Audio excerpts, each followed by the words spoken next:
Mənada reallaşacaq. İmamlar öz adamlarına verdilər zuhur əlamətlərinin dəqiqləri bulardır. O 5 dənə nədən ibarətdir? 5 dənə Həzrətin zuhurunun qəti əlamətlərindən. Birincisi Süfyaninin xurucudur. Süfyaninin barəsində deyirlər, bu Əbu Süfyanın nəslindəndir. Süfyanı bir nəfərdir. Bunun xurucu olacaq imamın zuhurundan qabaq.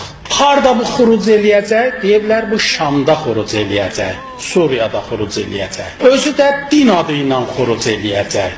Ətrafına dini şüarlarla çox insanları cəzb eləyəcək. Bu Süfyaninin hərəkəti davam eləyəcək. O zamana qədər ki, bu istəyəcək birbaşa ağaz zuhur eləyən ərəfiyəcəndə çəkəcək bunun o hərəkəti və başına yığdığı adamlar. Nəql olunub ordusunun da əksəriyyətin pullu döyüşçülər təşkil edir. Bunun barəsində deyirlər, bu ordusun səfərbər eləyəcək, ağa gələcək, bir surətdə ki, bunun ordusunun hələ fəaliyyəti var. Ağa ilə döyüşə belə gedəcək, Məkkə ilə Mədinənin arasında Beyda səhrası deyilən bir yerdə döyüş hazırlıqları zamanı o qumluq yer aralanacaq, bir neçə nəfər qalmaq şərti ilə qalan ordu hamısı o qumluğa batacaqlar.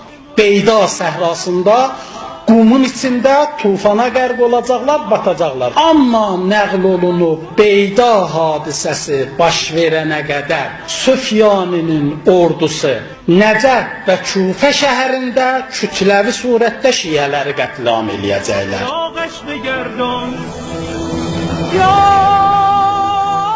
İkinci əlamət ki, deyiblər, bu qəti əlamətlərdəndir. Hökman İmam zamanın zuhurundan qabaq baş verəcək, deyiblər, bu xuruc-i Yəmanidir. Xuruc-i Yəmani kimdir? Yəmani sözünün mənası Yəmənli insanın qiyam etməsidir.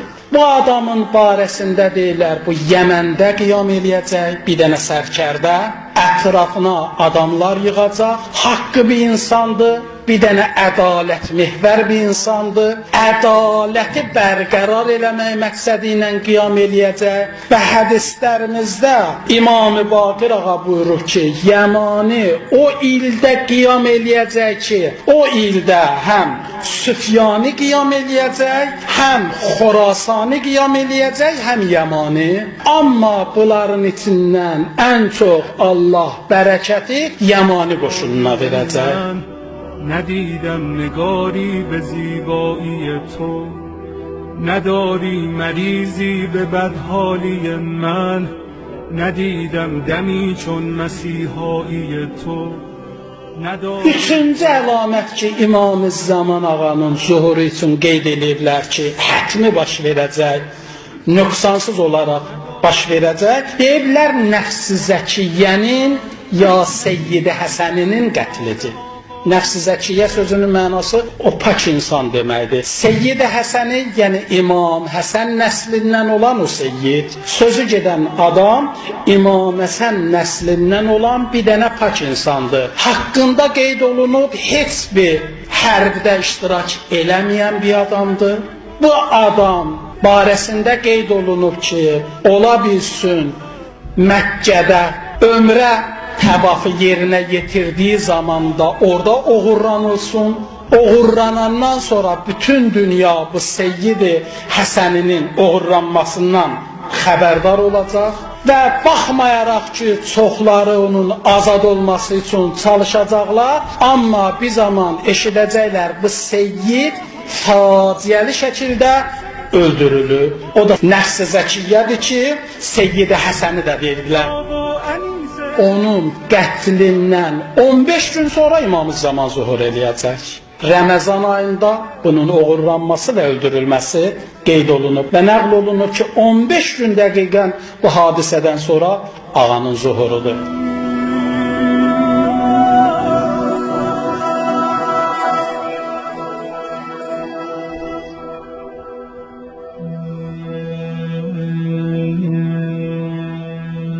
دلم جز هوایت هوایی ندارد،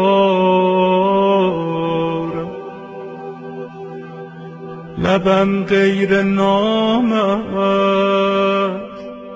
نوایی ندارد. Dördüncü qəti əlamət ki, Həzrətin zuhurunun barəsində deyiblər ki, insanlar əvvəl bunu müşahidə eləyəcək, sonra ağa zuhur eləyəcək. Xuruc Dəccaldır.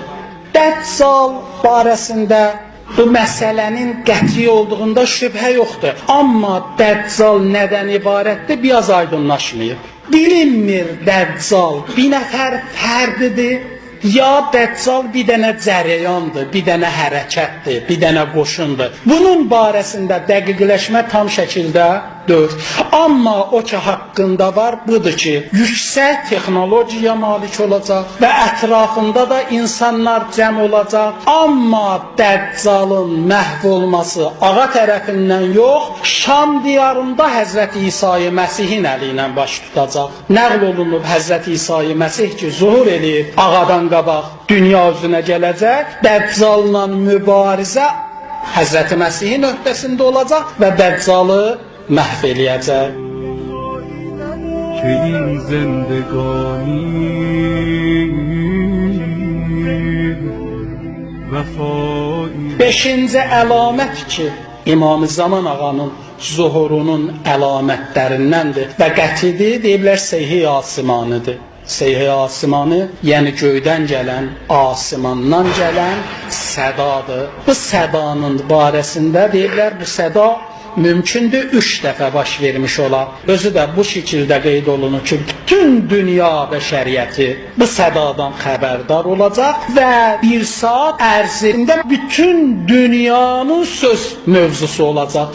Yəni bir saatın içində bütün dünya artıq bunu danışacaq. Onun da barəsində dediyim kimi deyiblər, bu səda 3 dəfə baş verəcək. Birinci, bütün bəşəriyyət göydən bir səs eşidəcəklər. Hamının diqqətini bu səs özünə cəlb eləyəcək. Hamı heyran qalacaq. Hamı çalışacaq bilsin nə baş verir, bu səda nədəndir, bu səs nədəndir. Cəmaət ki, elə bunun şokunda ikinci səs eşidəcəklər. İkinci səs birinci səsdən fərqli səsdir. O da bir səsdir ki, artıq bu dəfə bu səsdən bütün bəşəriyyət qorxacaq. Onun barəsində nəql olunub, qorxudan yatmışlar oyanacaq, ayaq üstü olanlar özlərindən asılı olmayaraq başını tutub oturacaq, əyləcəklər özlərindən asılı olmayaraq, şərti refleks olaraq. Onlar da ki, oturublar, qorxudan dərhal yerlərindən atılacaqlar. Bu ikinci səsi bu cür məna edirlər. Üçüncü səs deyirlər Cibril Əminin səsidir. Üçüncü səs Cibril Əminin səsidir. O mələk ki, səda eləyəcək asimandan bir surətdə ki, bütün bəşəriyyət həm eşidəcək, təbii ki, onu hansı dildə də səda edilirsə, bir dildə səda eləyəcək. Amma maraqlısı budur, bütün bəşəriyyət o səsi eşidəcək, hamıya da o səsin mənası nədən ibarət olduğu aydın olacaq. چشم بیمار شده. Bütün dünya o səsi eşidəcək. O səs nədən ibarətdir? Deyirlər Həzrəti Cəbrail səda eləyəcək, deyəcək bu gecə bir gecədir ki, Allahın hüccəti Məhdi Ali Muhammed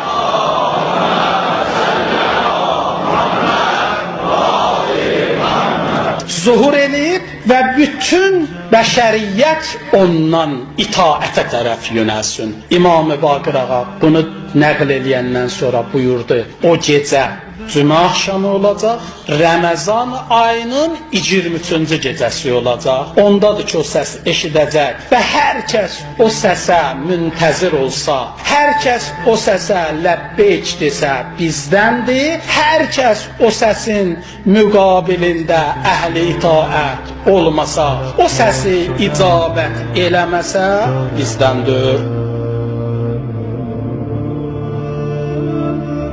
دلم جز هوای